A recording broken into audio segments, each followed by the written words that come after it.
പ്രിയ സഹോദരി സഹോദരന്മാരെ, ഇന്നത്തെ ജീവൻ്റെ കവാടം എപ്പിസോഡിലേക്ക് നിങ്ങളേവരെയും സ്വാഗതം ചെയ്യുന്നു. ജീവൻ്റെ കവാടത്തിൽ ഇതിനോടകം നാം മനസ്സിലാക്കാൻ ശ്രമിച്ചത് നിത്യരക്ഷയെ സംബന്ധിക്കുന്ന സത്യങ്ങളാണ്. മനുഷ്യനെ ദൈവം സൃഷ്ടിച്ചത് തന്നെ അതിനു വേണ്ടിയാണ് എന്ന് നമുക്കറിയാം. പഴയ ബാൾട്ടിമോർ കാറ്റക്കിസം നമുക്ക് പരിചയമുള്ളതാണ്.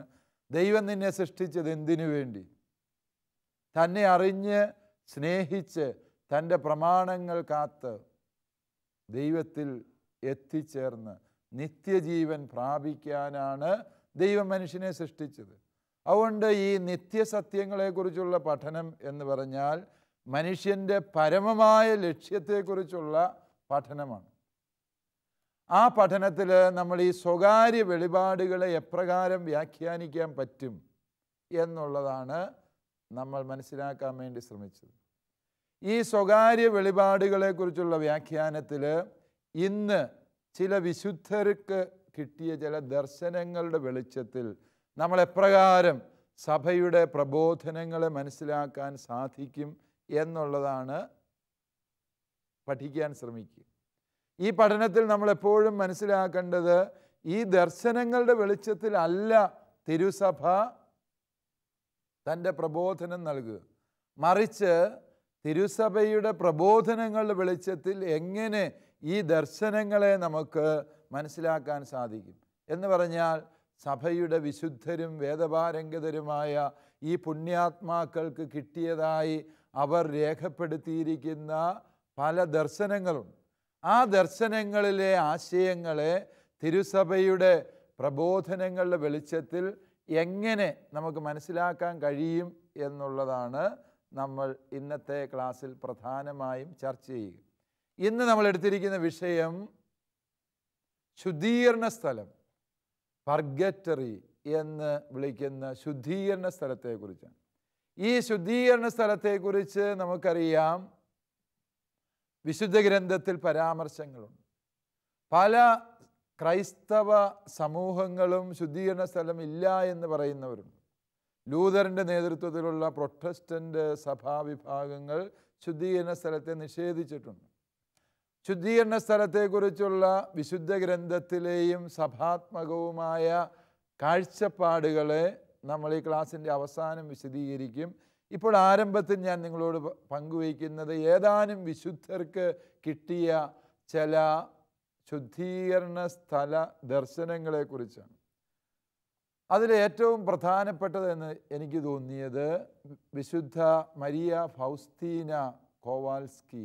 അവർ ഒരുപക്ഷെ ആ പേര് നിങ്ങൾക്ക് അപരിചിതമായി തോന്നുമെങ്കിലും വിശുദ്ധ ഫൗസ്തീന എന്ന പേരിലാണ് അവർ അറിയപ്പെടുന്നത്. ഒരുപക്ഷെ അതിനേക്കാളും ഉപരിയായി അവർ കേരളക്കരയ്ക്ക് പ്രസിദ്ധമായിരിക്കുന്നത് കരുണയുടെ ഈശോയുടെ ഭക്തി പ്രചരിപ്പിച്ച വിശുദ്ധ എന്ന മട്ടിലാണ്.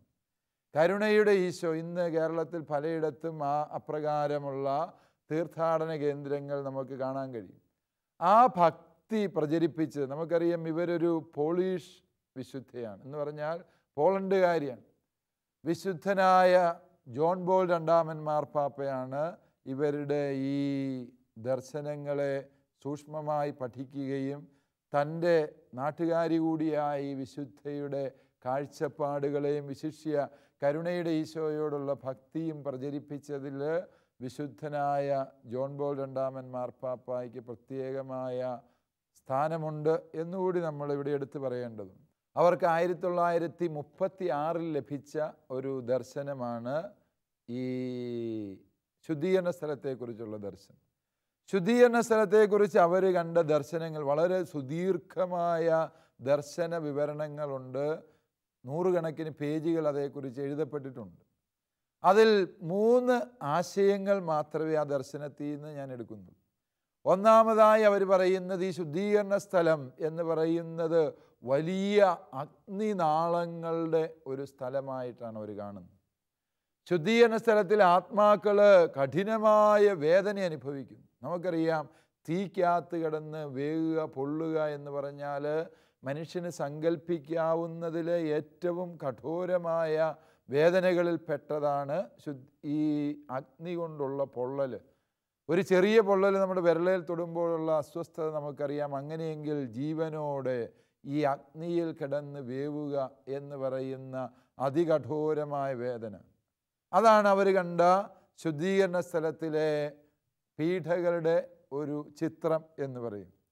രണ്ടാമതായി, അതുകൊണ്ട് ഒരുപാട് വിവരണങ്ങൾ ഈ അഗ്നിയിലെ അഗ്നി കൊണ്ട് മനുഷ്യൻ അനുഭവിക്കുന്ന, അല്ലെ മനുഷ്യാത്മാവ് അനുഭവിക്കുന്ന കഠോര വേദനകളുടെ കരളലിയിക്കുന്ന ദൃശ്യങ്ങൾ ഈ വിശുദ്ധ ഫൗസ്തീനായിക്ക് ലഭിച്ചിട്ടുണ്ട്. രണ്ടാമതായി, ഇവരുടെ ദർശനത്തിൽ ശ്രദ്ധേയമായൊരു കാര്യം, ഈ കഠോര പീഡകൾക്കിടയിൽ സ്വർഗത്തിൽ നിന്ന് ദൈവമാതാവ് ഇറങ്ങി വരികയും ശുദ്ധീകരണ സ്ഥലത്തിലെ ആത്മാക്കൾക്ക് ആ അമ്മയുടെ സന്ദർശനം വലിയ അനുഗ്രഹമാവുകയും ചെയ്യുകയും ശുദ്ധീകരണം പൂർത്തിയാക്കിയ ആത്മാക്കളെ തൻ്റെ പുത്രൻ്റെ കൽപ്പന പ്രകാരം പരിശുദ്ധ അമ്മ കൈപിടിച്ച് സ്വർഗത്തിലേക്ക് കയറ്റിവിടുകയും ചെയ്യുന്നതായിട്ട് ഈ ഫൗസ്തീനായുടെ ദർശനങ്ങളിൽ ഉണ്ട്. ഇത്രമേൽ കഠോരമായ പീഡകൾക്ക് മനുഷ്യനെ ഇങ്ങനെ വിധേയമാക്കുന്നത് എന്ത് എന്ന ഫൗസ്തീനായുടെ മാനുഷികമായ ചോദ്യത്തിനുള്ള ഉത്തരമാണ് ഈ ദർശനത്തിൻ്റെ മൂന്നാം ഭാഗത്ത്. ഈ മൂന്നാം ഭാഗത്ത് ദൈവം നൽകുന്നതായി ഫൗസ്തീന പറയുന്ന ഉത്തരം ഇതാണ്: ദൈവം കാരുണ്യത്തിൻ്റെ ദൈവം, ഒരു സംശയവും. ദൈവകാരുണ്യത്തിൻ്റെ ഭക്തിയാണ് ഫൗസ്തീന പ്രചരിപ്പിക്കാൻ ശ്രമിക്കുന്നത് എന്ന് നമുക്കറിയാം. ദൈവം കരുണാമയൻ തന്നെ, അതിനകത്തൊരു തർക്കവും സംശയവും. എന്നാൽ ദൈവനീതി അത് ഈ കാരുണ്യത്തിൻ്റെ തന്നെ ഭാഗമാണ്. നമുക്കറിയാം, കരുണ കാണിക്കുന്നത് അനീതിപരമാകാൻ പാടില്ല. അതായത് എല്ലാവർക്കും തുല്യനീതി എന്ന് പറയുമ്പോൾ ചിലപ്പോൾ ചില കാരുണ്യത്തിൻ്റെ വിഷയങ്ങൾ അവിടെ ഉത്ഭവിക്കുന്നുണ്ട് എന്നുള്ളത് സത്യം. കാരുണ്യവും നീതിയും പരസ്പര വിരുദ്ധമായി മനസ്സിലാക്കപ്പെടരുത് എന്നുള്ളതാണ് അതിന് ഫൗസ്തീനായ്ക്ക് കിട്ടുന്ന ഉത്തരം. ഈ സുദീർഘമായ ദർശന പരമ്പരയിലെ ഈ ആശയങ്ങളുടെ വെളിച്ചത്തിൽ സഭാപ്രബോധനങ്ങൾ, ശുദ്ധീകരണ സ്ഥലത്തെക്കുറിച്ചുള്ള സഭാപ്രബോധനങ്ങൾ നമ്മൾ മനസ്സിലാക്കേണ്ടതുണ്ട്. അവയിലേക്ക് പ്രവേശിക്കുന്നതിന് മുമ്പ് ഏതാനും ചില വിശുദ്ധരുടെ കാര്യങ്ങളും കൂടി നമ്മൾ മനസ്സിലാക്കേണ്ടത്. രണ്ടാമത്തെ ദർശനം, ശുദ്ധീകരണ സ്ഥലത്തെക്കുറിച്ച് ഒരുപാട് വിശുദ്ധർക്ക് ദർശനങ്ങളുണ്ട്. അതിലെ രണ്ടാമത്തെ ദർശനം ജനോവയിലെ വിശുദ്ധ കത്രീനായുടെ ദർശനം. ഇവരാ പറയുന്നത് ഇതിന് സമാനമാണ്. വളരെ കഠോരമായ വേദന ശുദ്ധീകരണ സ്ഥലത്തിലുണ്ട്. വിശുദ്ധ കത്രീന കൂട്ടിച്ചേർക്കുന്ന മറ്റൊരു കാര്യം, ശുദ്ധീകരണ സ്ഥലത്തിന് വിവിധ തട്ടുകൾ ഉണ്ട് എന്നാണ്. അതായത് ശുദ്ധീകരണ സ്ഥലത്തിലെ എല്ലാവരും ഒരുപോലത്തെ വേദനയല്ല അനുഭവിക്കുക. നരകത്തോട് അതിർത്തി ചേർന്ന് കിടക്കുന്ന ശുദ്ധീകരണ സ്ഥലത്തിൻ്റെ അനുഭവമുണ്ട്. അവിടെയാണ് ഏറ്റവും കഠോരമായ വേദന. ഏറ്റവും അധികം ശുദ്ധീകരണം വേണ്ട ആത്മാക്കൾ അവിടെയാണ് എന്നും ആ ശുദ്ധീകരണത്തിൻ്റെ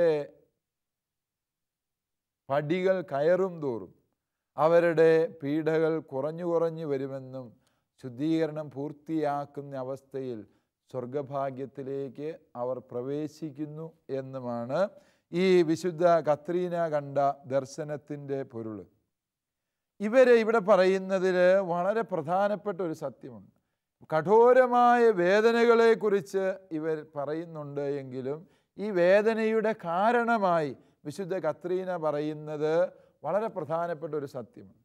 അവർ പറയുന്ന ഈ വേദന എന്ന് പറയുന്നത് ഏതെങ്കിലും ഒരു പീഡകൾ മൂലമോ അഗ്നി മൂലമോ അല്ലെങ്കിൽ ക്രൂരമായ മർദ്ദനങ്ങളിലൂടെയോ അനുഭവപ്പെടുന്ന വേദനയല്ല വാസ്തവത്തിൽ ശുദ്ധീകരണ സ്ഥലത്തിൽ.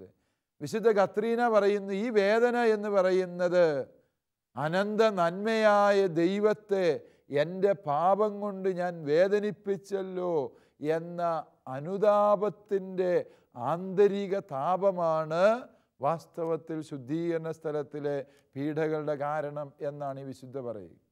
അതായത് എന്നെ ഇത്രമാത്രം സ്നേഹിച്ച, എനിക്ക് വേണ്ടി ഇത്രമേൽ കരുതലോടെ പരിപാലിച്ച എൻ്റെ ദൈവത്തെ എൻ്റെ പാപം കൊണ്ട് ഞാൻ വേദനിപ്പിച്ചല്ലോ എന്ന് തിരിച്ചറിവ്.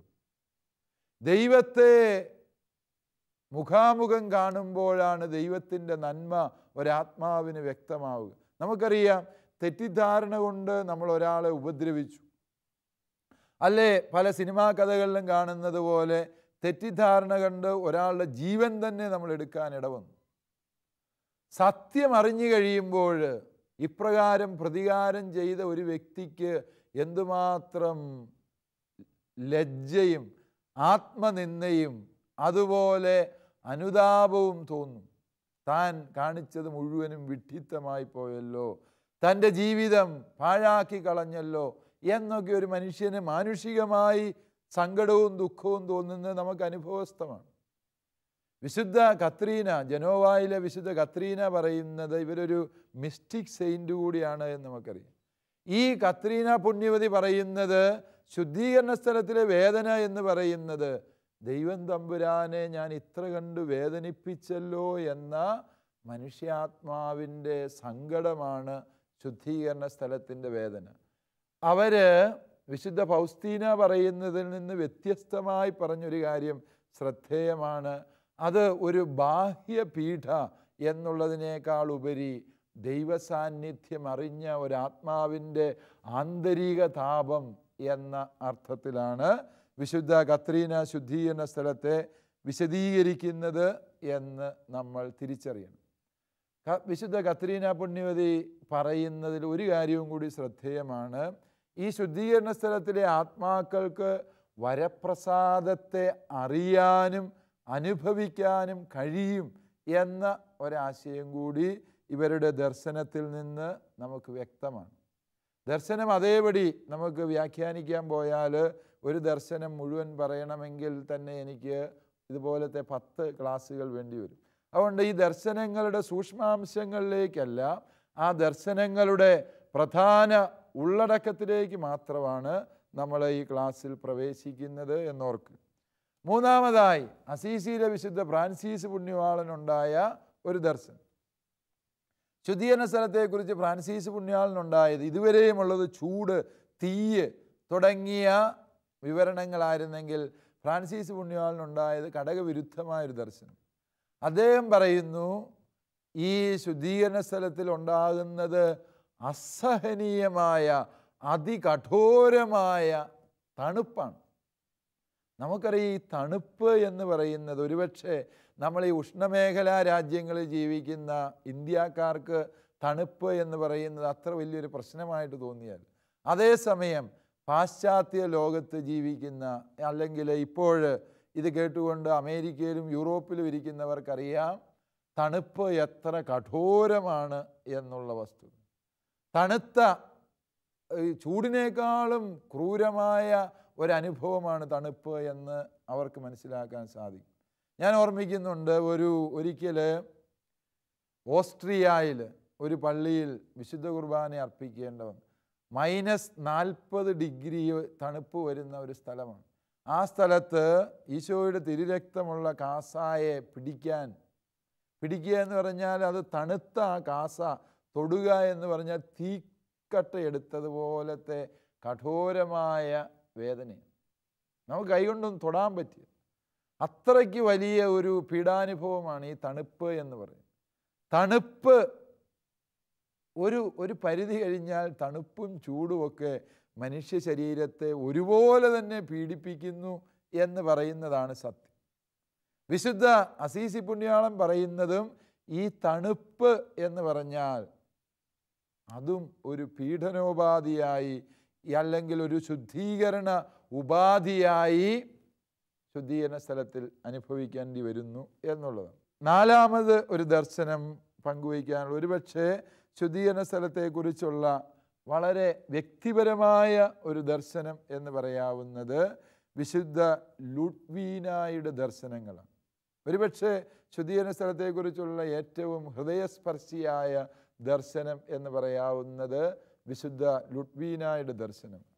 വിശുദ്ധ ലുഡ്വീന ഒരാത്മാവിന് വേണ്ടി പ്രാർത്ഥിച്ചു കൊണ്ടിരുന്നു. നാട്ടിലെ വലിയ പാപിയായ ഒരു മനുഷ്യൻ.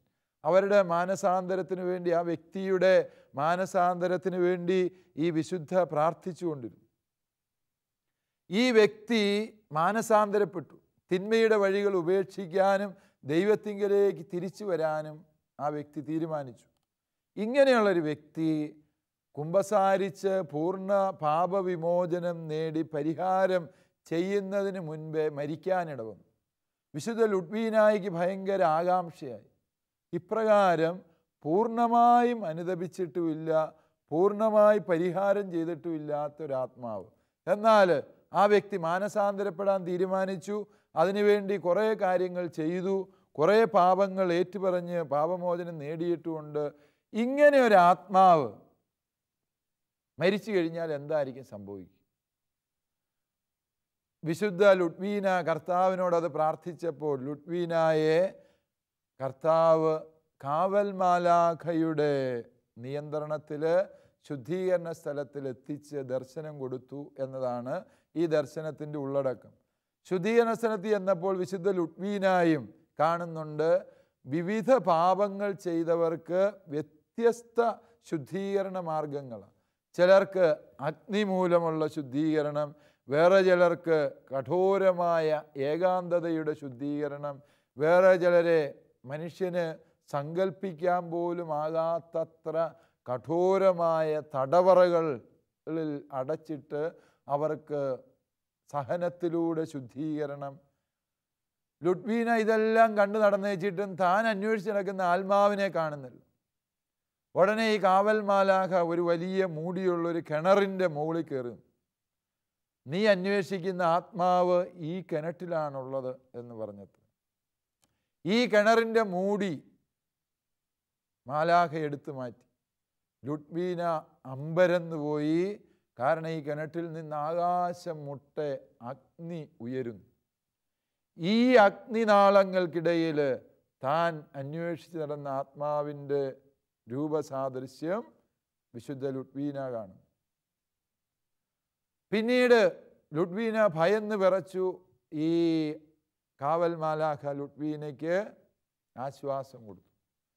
ഏതാനും നാളുകൾക്കുള്ളിൽ ലുഡ്വീനായ്ക്ക് കാവൽ മാലാഖ അറിയിപ്പ് കൊടുത്തു, നീ പ്രാർത്ഥിച്ചുകൊണ്ടിരുന്ന ആത്മാവ് സൗഖ്യപ്പെട്ട് ശുദ്ധീകരിക്കപ്പെട്ട് സ്വർഗത്തിൽ പ്രവേശിച്ചു കഴിഞ്ഞു എന്ന് ലുഡ്വീനായ്ക്ക് ദർശനം കിട്ടി. ഈ ദർശനത്തിൻ്റെ, ഞാൻ പറഞ്ഞു, ഈ സ്വകാര്യ വെളിപാടുകളുടെ ഇത്തരത്തിലുള്ള സൂക്ഷ്മാംശങ്ങളെ അക്ഷരാർത്ഥത്തിൽ ആരും വ്യാഖ്യാനിക്കരുത്. മറിച്ച് ഇങ്ങനെയുള്ള കുറേ ദർശനങ്ങൾ ഇതിനോടകം നമുക്ക് ലഭിച്ചു. ഈ ദർശനങ്ങളുടെ വെളിച്ചത്തിൽ സഭാപ്രബോധനം മനസ്സിലാക്കുക എന്നുള്ളതാണ് നമ്മുടെ ലക്ഷ്യം. പ്രിയപ്പെട്ടവരെ, ഈ ദർശനങ്ങളെ ഞാനിപ്പോൾ 1, 2, 3, 4 ദർശനങ്ങൾ പറഞ്ഞു. ഈ 4 ദർശനങ്ങളുടെ വെളിച്ചത്തിൽ നമ്മൾ ചില അടിസ്ഥാന നിഗമനങ്ങളിൽ സഭാപ്രബോധനങ്ങളെ മനസ്സിലാക്കാൻ ശ്രമിക്കുക. 1, ശുദ്ധീകരണ സ്ഥലം ഉണ്ട് എന്ന് വിശുദ്ധ ഗ്രന്ഥം പറയുന്നു.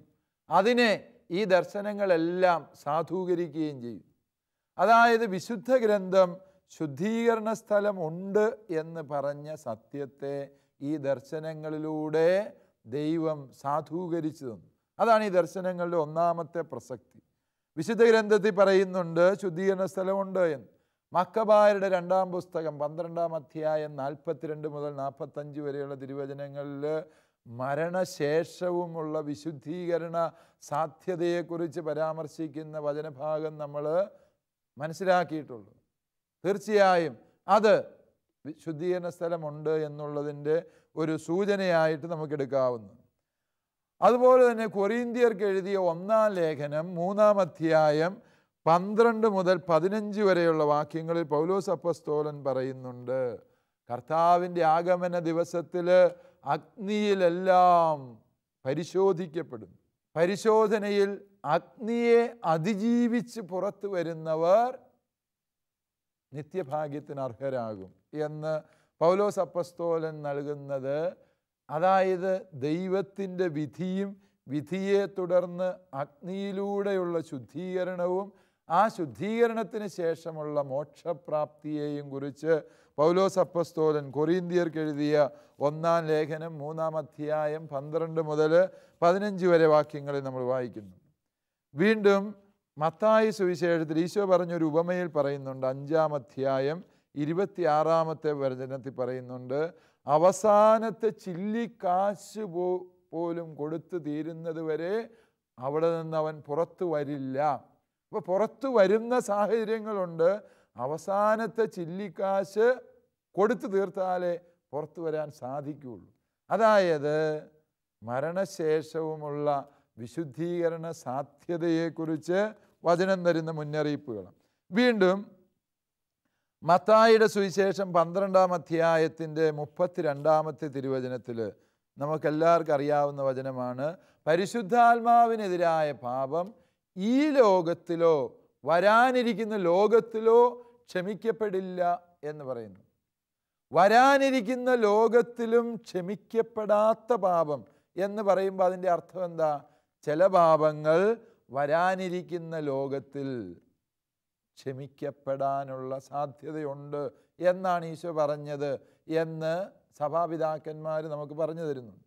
അതായത് വരാനിരിക്കുന്ന ലോകത്തിൽ ക്ഷമിക്കപ്പെടുന്ന പാപങ്ങളുണ്ട് എന്നതിൻ്റെ അർത്ഥം വരാനിരിക്കുന്ന ലോകത്തിൽ മനുഷ്യന് വിശുദ്ധീകരണത്തിനുള്ള സാധ്യതയുണ്ട് എന്ന് സഭ നമ്മെ പഠിപ്പിക്കുന്നു.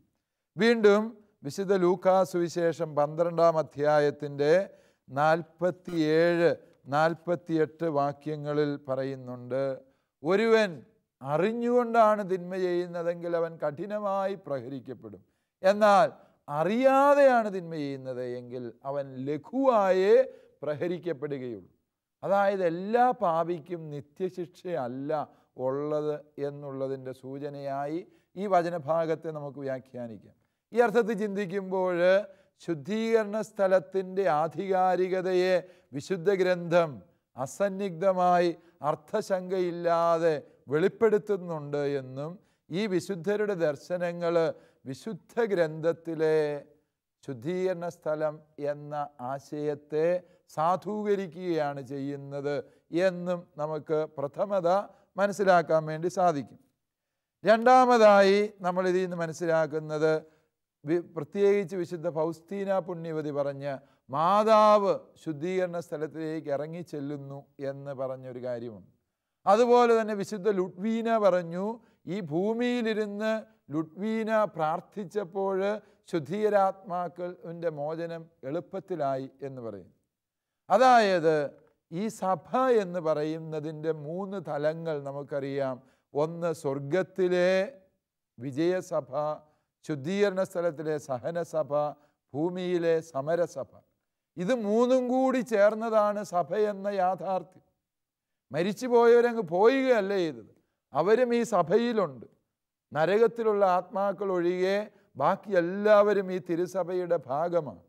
സ്വർഗത്തിലും ശുദ്ധീകരണ സ്ഥലത്തിലും ഭൂമിയിലുമുള്ളവർ ഒരേ സഭയിലെ അംഗങ്ങളാകയാൽ ഈ അംഗങ്ങൾക്ക് പ്രാർത്ഥനയിലൂടെ പരസ്പരം സഹായിക്കാനാകും എന്ന പുണ്യവാന്മാരുടെ ഐക്യം എന്ന തിരുസഭാ പ്രബോധനത്തെ ഈ 2 ദർശനങ്ങളും സ്വാധീനിക്കുന്നുണ്ട്, അല്ലെങ്കിൽ സാധൂകരിക്കുന്നു.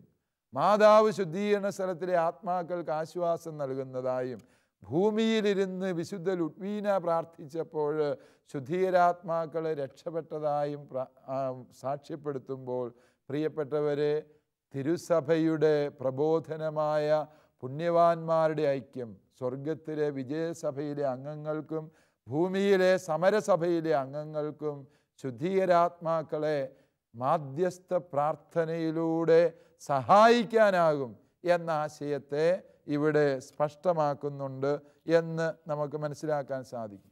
ഇനി ശുദ്ധീകരണ സ്ഥലത്തിലെ വേദനകളെക്കുറിച്ച് ഈ പുണ്യവാളന്മാരൊക്കെ പറഞ്ഞത് വ്യത്യസ്തമായിട്ട്. ചിലർ പറയുന്നത് അഗ്നി കൊണ്ടുള്ള പൊള്ളലാണ്, വേറെ ചിലർ പറയുന്നു ദൈവത്തെ വേദനിപ്പിച്ചതിൻ്റെ ആന്തരിക താപമാണ്, വേറെ ചിലർ പറയുന്നു അത് കഠോരമായ തണുപ്പിൻ്റെ പീഡയാണ്. അത് നമ്മൾ ഈ വ്യത്യസ്തതകളെ എങ്ങനെ മനസ്സിലാക്കാൻ സാധിക്കും? ശുദ്ധീകരണ സ്ഥലത്തിലെ ആത്മാക്കൾക്ക് വേദനയുണ്ട് എന്ന കാര്യം സഭാപ്രബോധനത്തിൻ്റെ ഭാഗം. അവർക്ക് സഹനമുണ്ട്. ആ സഹനം മനുഷ്യനെ വിശുദ്ധീകരിക്കാൻ കഴിയുന്ന ഒരേ ഒരു സഹനമേ ഉള്ളൂ. അത് മിശിഹാ തമ്പുരാൻ്റെ കുരിശിലെ ബലിയിലെ സഹനമാണ്. ആ സഹനത്തിന് മാത്രമേ പ്രിയപ്പെട്ടവരെ ഈ ലോകത്തെ ഒരു മനുഷ്യാത്മാവിനെ വിശുദ്ധീകരിക്കാനാവുകയുള്ളൂ.